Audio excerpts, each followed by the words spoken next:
नमस्कार, आप देख रहे हैं नोविया के न्यूज़ खबर भी असर भी में आपके साथ दीपक कुशवाहा। जी हाँ, आज बुद्ध पूर्णिमा है। इस अवसर पर तमाम नदियाँ, चाहे बात करें हम इलाहाबाद की, हरिद्वार की या बोध गया की, लोग बुद्ध पूर्णिमा के अवसर पर आज स्नान करने गए हैं।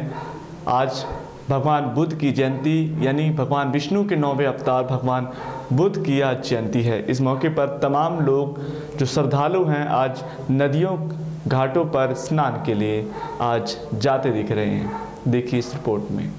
वैशाख मास की पूर्णिमा को गौतम बुद्ध की जयंती के रूप में बड़ी धूमधाम से मनाया जाता है, इसलिए वैशाख पूर्णिमा को बुद्ध पूर्णिमा भी कहा जाता है। कहते हैं इस दिन भगवान बुद्ध को बुद्धत्व की प्राप्ति हुई थी। जहां विशंभर में बौद्ध धर्म के करोड़ों अनुयायियों और प्रचारक हैं, वहीं उत्तर भारत के हिंदू द्वारा बुद्ध को विष्णु जी का 9वां अवतार माना जाता है। शांति की खोज में कपिलवस्तु के राजकुमार सिद्धार्थ 27 वर्ष की उम्र में घर परिवार, राजपाट आदि छोड़कर चले गए थे। भ्रमण करते हुए सिद्धार्थ काशी के समीप सारनाथ पहुंचे, जहां उन्होंने धर्म परिवर्तन किया। यहां उन्होंने बोध गया में बोधि वृक्ष के नीचे कठोर तप किया। कठोर तपस्या के बाद सिद्धार्थ को बुद्धत्व ज्ञान की प्राप्ति हुई और वे महान सन्यासी गौतम बुद्ध के नाम से प्रचलित हुए और अपने ज्ञान से समूचे विश्व को ज्योतिमान किया। बुद्ध पूर्णिमा से कई सारी मान्यताएं जुड़ी हैं। बताया जाता है कि इस दिन भगवान विष्णु ने अपना 9वां अवतार लिया था। ये अवतार भगवान बुद्ध के नाम से लोकप्रिय हैं। इतना ही नहीं, इस दिन भगवान बुद्ध ने मोक्ष प्राप्त किया था। इस दिन को लोग सत्य विनायक पूर्णिमा के तौर पर भी मनाते हैं। बुद्ध पूर्णिमा के शुभ अवसर पर मंदिरों में श्रद्धालुओं का तांता लगा रहता है। सभी बुद्ध की प्रतिमा का जल अभिषेक करते हैं और फल फूल धूप इत्यादि चढ़ाते हैं। बौद्ध श्रद्धालु इस दिन जरूरतमंदों की सहायता करते हैं और कुछ श्रद्धालु उस दिन जानवर पक्षियों को भी पिंजरे से मुक्त करते हैं और विश्व भर में स्वतंत्रता का संदेश फैलाते हैं। बताया जाता है कि इस दिन सच्चे मन से व्रत करने से गरीबी दूर होती है और घर में सुख समृद्धि आती है। इस दिन कई धर्मराज गुरु की पूजा भी करते हैं। मान्यता है कि इस दिन व्रत करने से धर्मराज गुरु खुश होते हैं और लोगों को अकाल मृत्यु का डर नहीं होता। बुद्ध पूर्णिमा पूजा की विधि इस दौरान है। इस दिन बौद्ध घरों में दीपक जलाए जाते हैं और फूलों से घर को सजाया जाता है। दुनिया भर से बौद्ध धर्म के अनुयायी बौद्ध गया आते हैं और प्रार्थनाएं करते हैं। मंदिरों व घरों में अगरबत्ती लगाई जाती है, मूर्ति पर फल फूल चढ़ाए जाते हैं और दीपक जलाकर पूजा की जाती है। बोधि वृक्ष की पूजा की जाती है। उसकी शाखाओं पर हार व रंगीन पताकाएं सजाई जाती हैं। जड़ों पर दूध व सुगंधित पानी डाला जाता है। वृक्ष के आसपास दीपक जलाए जाते हैं। इस दिन किए गए अच्छे कार्यों से पुण्य की प्राप्ति होती है। पक्षियों को पिंजरे से मुक्त करे खुले आकाश में छोड़ा जाता है। भगवान बुद्ध, जी हाँ, जिन्होंने हमेशा मानव जाति की भलाई के बारे में सोचा, जिन्होंने बौद्ध धर्म को बढ़ावा दिया, जिन्होंने हर उस इंसान के बारे में सोचा जो कि किसी न किसी रोग से ग्रस्त हैं, कमज़ोर हैं, बेसहारा हैं। जी हाँ, भगवान बुद्ध, जिनका जीवन हमेशा गौरवमय रहा।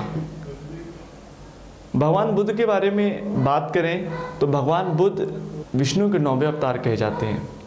बात हम करें तो जिनका जन्म बुद्ध पूर्णिमा को हुआ, जिनको मोक्ष भी बुद्ध पूर्णिमा के दिन ही मिला और उनको ज्ञान जो था वो भी बुद्ध पूर्णिमा को मिला।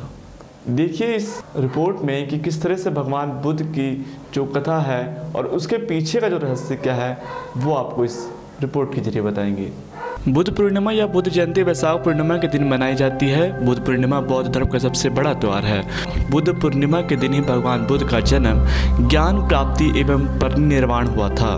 भगवान बुद्ध का जन्म 563 ईसा पूर्व में कपिलवस्तु के पास लुम्बिनी नामक स्थान पर हुआ था। बचपन में इनका नाम सिद्धार्थ था। इनके पिता का नाम शुद्धोधन एवं माता का नाम माया देवी था। इनके जन्म के कुछ दिन पश्चात इनकी माता का निधन हो गया। तत्पश्चात इनकी मौसी ने इनका पालन पोषण किया। एक बार सिद्धार्थ अपने घर से टहलने के क्रम में दूर निकल गए।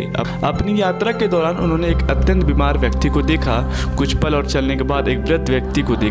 यात्रा के समापन में एक मृत व्यक्ति को देखा। इन सबसे सिद्धार्थ के मन में प्रश्न उभर आए कि क्या मैं भी बीमार पड़ूंगा? क्या मैं भी वृद्ध हो जाऊंगा? क्या मैं भी मर जाऊंगा? सिद्धार्थ इन सब प्रश्नों से बहुत परेशान हो गए।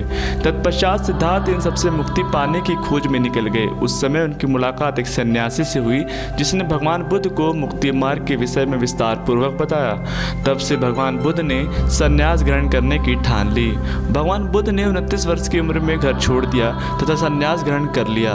सन्यासी बनने के पश्चात भगवान बुद्ध ने एक पीपल वृक्ष के नीचे 6 वर्ष तक कठिन तपस्या की। तत्पश्चात उन्हें सत्य का ज्ञान प्राप्त हुआ। वैशाख पूर्णिमा के दिन भगवान बुद्ध को पीपल वृक्ष के नीचे सत्य ज्ञान की प्राप्ति हुई थी, जिसे संबोधि कहा जाता है तथा उस पीपल वृक्ष को बोधि वृक्ष कहा जाता है जहाँ पर भगवान बुद्ध को ज्ञान प्राप्त हुआ। वह स्थान बोध गया कहलाया। महात्मा बुद्ध ने अपना पहला उपदेश सारनाथ में दिया था। भगवान बुद्ध 483 ईसा पूर्व वैशाख पूर्णिमा के दिन अपने आत्मा को शरीर से अलग कर ब्रह्मांड में लीन हो गए। आपने देखा कि किस तरीके से हर घाटों, हर नदियों पर, चाहे वो हरिद्वार हो, इलाहाबाद की गंगा हो या फिर बोध गया की, लोग जाते हैं, स्नान करते हैं। बुद्ध पूर्णिमा के ऊपर कई तरह के पकवान पकाए जाते हैं, बनाए जाते हैं। भगवान बुद्ध की जयंती को खुश होकर हर्षोल्लास के साथ मनाया जाता है। आज के लिए बस इतना ही। तमाम बड़ी खबरों के लिए बने रहिए हमारे साथ, देखते रहिए अनुभव आके न्यूज़, खबर भी असर भी। अगर आपको हमारा यह छोटा सा प्रयास पसंद आया हो तो लाइक और सब्सक्राइब करना न भूलें।